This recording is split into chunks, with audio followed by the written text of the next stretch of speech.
इस कहानी की शुरुआत में हमें बेकी नाम की एक लड़की को दिखाया जाता है जो माउंटेन क्लाइंबर है। उसकी अभी अभी डैन से शादी हुई है।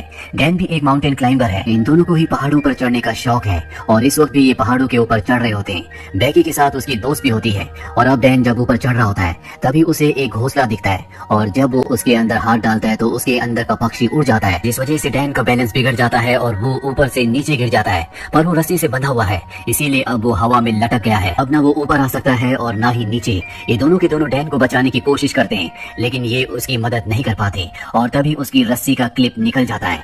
डैन की ऊपर से गिरने से मृत्यु हो जाती है। इस हादसे के 51 हफ्तों के बाद हमें बेकी को दिखाया जाता है जो पूरी तरह से शराब में डूब चुकी है, क्योंकि वो अपने पति डैन से, जिससे वो बहुत प्यार करती थी, उसे अब भी याद करती है। उसने अब तक उसकी अस्थियों को विसर्जित नहीं किया। उसकी अस्थियां अब भी उसके पास हैं। बेकी की जिंदगी में अब उदासी के अलावा कुछ भी नहीं है और बेकी के पास एक बार फिर से उसकी वही दोस्त आती है जो उस वक्त उसके साथ थी जब डैन ऊपर से नीचे गिरा था। उसकी दोस्त का नाम हंटर होता है। हंटर बेकी को देखकर बहुत खुश होती है। जब उसे पता चलता है कि बेकी ने अपनी जान लेने की भी कोशिश की तो वो बेकी से कहती है कि हमें दोबारा से क्लाइंबिंग करना चाहिए और इसके बाद वो अपने मोबाइल पर उसे एक टावर दिखाती है जो कि टीवी टावर है। ये टावर एक ऐसे भीड़ में होता है जहाँ पर इंसान बहुत कम जाते हैं और इस टावर की ऊंचाई होती है 2000 फीट। हालांकि बेकी इस जगह नहीं जाना चाहती और जब उसकी दोस्त हंटर कहती है कि उस टावर के ऊपर चढ़ने के बाद तुम डैन की राख को वहाँ से उड़ा देना, इससे उसकी आत्मा को शांति मिलेगी, तो बेकी मान जाती है और अभी दोनों के दोनों उस भीड़ में पहुंच जाते हैं। यहाँ पर ये वीडियोस बना रहे होते हैं, फोटोज खींच रहे होते हैं और हंटर उन वीडियोस को और फोटोज को अपने इंस्टाग्राम पर अपलोड कर रही होती है। अभी देखते हैं कि टावर इनके सामने है जो आसमान की गहराइयों के अंदर जा रहा है, क्योंकि इसकी ऊंचाई बहुत ज्यादा है। आज से पहले इन्होंने कभी भी इतनी ऊंचाई तक चढ़ने की कोशिश नहीं की। इन दोनों को डर तो लग रहा होता है और अब ये धीरे धीरे ऊपर चढ़ना शुरू कर देते हैं। बेकी का डर ज्यादा होता है क्योंकि उसे पता है कि ये लोहा जिससे टावर बना है वो बहुत पुराना है। उसकी आवाज उसे लगातार आ रही होती है और धीरे धीरे वो भी हंटर के पीछे ऊपर चढ़ रही होती है और जब ये आधे टावर तक पहुंच जाते हैं तो इन्हें एहसास होता है कि यहाँ पर हवाएं बहुत तेज है। ये हाइट इतनी होती है जितनी आईफिल टावर की है, यानी लगभग पूरे 1000 फीट। अभी लगातार ऊपर चढ़ना शुरू कर देते हैं और जब बेकी नीचे देखती है तो उसे डर लगना शुरू हो जाता है क्योंकि उसने पिछले 1 साल से क्लाइंबिंग नहीं की। लगातार ऊपर चढ़ते हुए अब ये टॉप तक पहुंचने वाले होते हैं तभी बेकी सीढ़ी पर पैर रखती है और वहां से एक स्क्रू गिर जाता है जिसके बारे में इन्हें पता नहीं चलता। अभी दोनों के दोनों 2000 फीट यानी कि टावर के ऊपर तक पहुंच चुके हैं, जहाँ से इन्हें दुनिया बहुत अलग दिख रही होती है। इतनी हाइट पर चढ़ने के बाद, एक टारगेट को अचीव करने के बाद अब बेकी को भी अच्छा लग रहा होता है। ये दोनों के दोनों यहाँ पर एंजॉय करते हैं, बहुत सारी फोटोज क्लिक करते हैं। साथ ही हंटर जो ड्रोन कैमरा अपने साथ यहाँ पर लाई होती है उसे वो अपनी वीडियोस भी बनाती है ताकि इंस्टाग्राम पर अपलोड कर सके। ये दोनों के दोनों बहुत खुश है। हंटर इतनी एक्साइटेड होती है कि वो टावर से लटक जाती है और बेकी को उसकी फोटोज क्लिक करने को कहती है। इसके बाद वो बेकी को भी ऐसा करने को कहती है। बेकी भी उसके कहने पर ऐसा करती है और अब ये दोनों के दोनों बहुत खुश हैं। इसके बाद बेकी डैन की राख को यहाँ से हवा में उड़ा देती है जिससे उसे तसल्ली मिलती है। ये दोनों के दोनों बहुत इमोशनल हो जाते हैं लेकिन बेकी फाइनली अब डैन को अलविदा कह चुकी है, यानी कि अब उसकी जिंदगी की एक बार फिर से शुरुआत हो गई। अभी दोनों के दोनों अपना सामान पैक करके नीचे जाने की तैयारी करते हैं। सबसे पहले बेकी नीचे उतरती है पर तभी वो स्क्रू जो कि निकल गया था उस जगह से लेडर टूट जाती है। बेकी हवा में लटक जाती है पर रस्सी की वजह से वो जमीन पर नहीं गिरती, जिसके बाद हंटर उसे वापस ऊपर खींच लेती है। लेकिन बेकी के पास जो बैग था जिसके अंदर इनके खाने पीने की चीजें थी वो नीचे डिश पर अटक जाता है, जहाँ तक पहुँचना लगभग पूरी तरह से नामुमकिन है। ये अपने मोबाइल्स को भी चेक करते हैं लेकिन यहाँ पर इतनी ऊंचाई पर कवरेज नहीं होता, यानी कि दोनों के दोनों अब 2000 फीट की ऊंचाई पर फंस चुके हैं। यहाँ दूर दूर तक कोई भी नहीं होता, अगर कोई हुआ भी तो इतनी ऊंचाई से इनकी आवाज नहीं सुन सकता।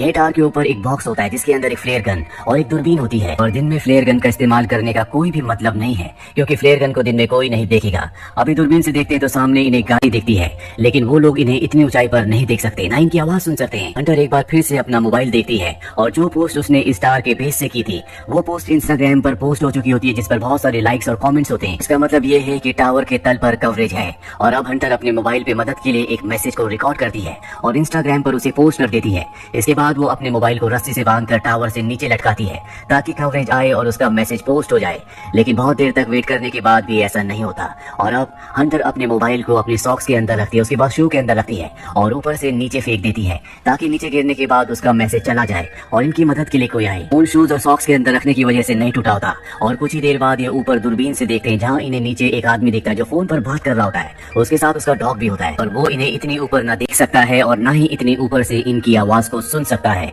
यहाँ पर वो अपने फोन में बहुत ज्यादा मग्न होता है। उसे अपनी प्रेजेंस का एहसास दिलाने के लिए ये ऊपर से एक और शू को फेंकते हैं।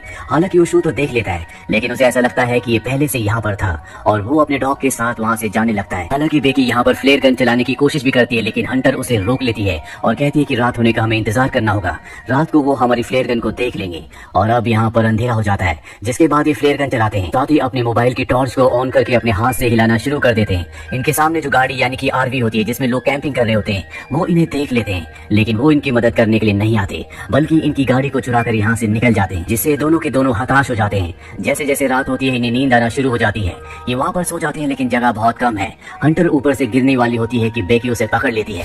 तभी वो देखती है कि उसके पैर पर एक टैटू बना है जिस पर लिखा होता है 143। ये देखकर बेकी हैरान हो जाती है, क्योंकि उसका हस्बैंड डैन उसे हमेशा कोड वर्ड में आई लव यू कहता था, यानी कि 143। वो समझ जाती है कि डैन के बीच में और हंटर के बीच में कुछ न कुछ था, और जब वो हंटर से पूछती है तो वो एक्सेप्ट कर लेती है। वो बेकी से माफी भी मांगती है, लेकिन बेकी अब पूरी तरह से नम हो चुकी है। बेकी की नजर अब भी उस बैग पर होती है जो बैग नीचे एंटीना में यानी कि डिश पर अटका हुआ है। उसके अंदर इनका ड्रोन और खाने पीने की चीजें हैं। किसी भी कीमत पर इन्हें उस बैग को ऊपर लाना होगा, पर वहाँ पर सीढ़ियां नहीं होती, इसीलिए उस बैग तक पहुँचना इतना आसान नहीं है। पर हंटर जो कि बहुत ही साहसी होती है, वो रस्सी की मदद से नीचे जाना शुरू करती है, पर इससे पहले कि वो डिश तक पहुँचती रस्सी खत्म हो जाती है। हंटर जंप लगाकर डिश तक पहुँच जाती है। अब उसके पास बैग है, लेकिन रस्सी उससे दूर होती है। वो सेल्फी स्टिक की मदद से बैग को रस्सी में अटकाती है और इसके बाद खुद भी जंप मारकर रस्सी को पकड़ लेती है। पर रस्सी से ऊपर चढ़ना इतना आसान नहीं है, क्योंकि इसमें बहुत ताकत लगती है और उसके हाथ जख्मी हो रहे होते हैं, जिस वजह से रस्सी उससे छूट जाती है और नीचे गिर जाती है। बेकी जब नीचे देखती है तो वो अब भी रस्सी से अटकी हुई होती है और वो उसे रस्सी के साथ ऊपर खींच लेती है, जिस वजह से उसकी जान बच जाती है। अब इनके पास इनका ड्रोन है जिसे ये मदद मंगवाने के लिए यूज करना चाहते हैं। ये एक पेपर पर लिखते हैं कि हमें मदद की जरूरत है, हम टावर के ऊपर अटक चुके हैं, और उस पेपर को ये ड्रोन के साथ फिक्स कर देते हैं और अब ये ड्रोन को उड़ाते हैं। पर तभी इन्हें पता चलता है कि इनके ड्रोन की बैटरी बहुत ज्यादा डाउन है, वो सामने दूर दिख रहे घर तक नहीं पहुंच सकता, इसीलिए इन्हें ड्रोन को वापस बुलाना पड़ता है। और अब एक बार फिर से रात हो जाती है। रात को जब बेकी सोती है तो ऊपर देखती है कि टावर के टॉप पर एक लाइट चल रही है, यानी कि वहाँ पर करंट है। वो बड़ी मुश्किल से ऊपर चढ़ती है और ड्रोन के चार्जर से उसे चार्ज करना शुरू करती है। जब तक ड्रोन चार्ज नहीं होता उसे वहीं पर लटका रहना पड़ता है। ड्रोन जब पूरी तरह से चार्ज हो जाता है तो बेकी नीचे उतर जाती है, जिसके बाद ये ड्रोन पर उसी चिट को लगाते हैं जिस पर इन्होंने लिखा होता है कि इन्हें मदद की जरूरत है, और इसे उस घर की तरफ भेजते हैं जो सामने दिख रहा होता है। पर इससे पहले कि वो घर तक पहुंचता वो एक गाड़ी से टकरा जाता है, जिससे इनकी आखिरी उम्मीद भी टूट जाती है और अब इन्हें कोई उम्मीद नहीं है कि कोई इनकी मदद के लिए यहाँ पर आएगा। बेकी की हालत बहुत ज्यादा खराब हो चुकी है। वो हंटर से कहती है कि तुम मुझे अपना शू दो, मैं एक बार फिर से मोबाइल पर मैसेज करके अपने डैड को सेंड करती हूँ। अगर हम उसे नीचे फेंकेंगे तो हो सकता है कि कवरेज आ जाए और मेरे डैड को हमारा मैसेज मिल जाए, वो हमारी मदद के लिए यहाँ पर आ सकते हैं। लेकिन हंटर उसे मना कर देती है और तभी उसे एहसास होता है कि उसके साथ हंटर है ही नहीं, वो अकेली है। दरअसल जब हंटर नीचे बैग लेने के लिए गई थी तो सच में ऊपर आते हुए उससे रस्सी छूट गई थी, जिससे उसकी मृत्यु हो गई थी और अब भी उसकी बॉडी डिश के ऊपर होती है। दरअसल बेकी सिर्फ यहाँ पर हेलुसिनेट कर रही होती है, पर अब उसे सच्चाई का पता चल चुका है कि वो इस स्टार के ऊपर अकेली है और उसकी जीने की उम्मीदें पूरी तरह से खत्म हो चुकी है। वो मरने से पहले अपने पिता के लिए आखिरी मैसेज रिकॉर्ड करती है, लेकिन वो यहाँ से डिलीवर नहीं हो सकता क्योंकि यहाँ पर कवरेज नहीं है। वो वहीं पर सो जाती है और सुबह जब उसकी नींद खुलती है तो वो देखती है कि वहाँ पर एक वल्चर उसके घाव को खा रहा है। वो उसे पकड़कर मार देती है। इसका मतलब ये है कि अब उसके पास भोजन भी है, जिसे खाने के बाद उसके अंदर ताकत आती है और वो तय करती है कि अब वो नीचे डिश तक रस्सी के सहारे जाएगी। यहाँ पर उसकी दोस्त हंटर की बॉडी है। बड़ी मुश्किल से वो रस्सी से नीचे उतरती है और हंटर की बॉडी तक यानी कि डिश तक पहुंच जाती है, जिसके बाद वो हंटर के शू के अंदर अपने मोबाइल को रखती है और उसे हंटर की बॉडी के साथ फिक्स कर देती है। वो हंटर को सॉरी कहती है और इसके बाद वो हंटर की बॉडी को शू के साथ नीचे फेंक देती है ताकि सेल फोन डिस्ट्रॉय ना हो। दरअसल पिछली बार जब इन्होंने शू के साथ सेल फोन को नीचे फेंका था तो वो डिस्ट्रॉय हो गया था, जिस वजह से इनका मैसेज कभी डिलीवर हुआ ही नहीं।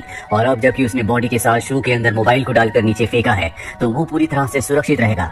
दरअसल टावर के ऊपर कवरेज ना आने का ये भी कारण होता है कि यहाँ पर इसके अपने इतने सिग्नल होते हैं कि वो दूसरे सभी प्रकार के सिग्नल्स को ब्लॉक कर रहा होता है। एक बार फिर से रात हो जाती है और बेकी के फादर यहाँ पर आ जाते हैं। वो देखते हैं कि टावर के आसपास भीड़ है और वहाँ पर बेकी की डेड बॉडी है जिसे पुलिस ले जा रही है। ये देखकर वो पूरी तरह से टूट जाते हैं क्योंकि वो अपनी बेटी से बहुत प्यार करते हैं।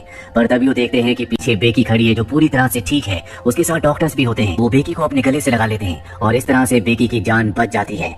उम्मीद करते हैं कि ये कहानी आपको पसंद आई होगी।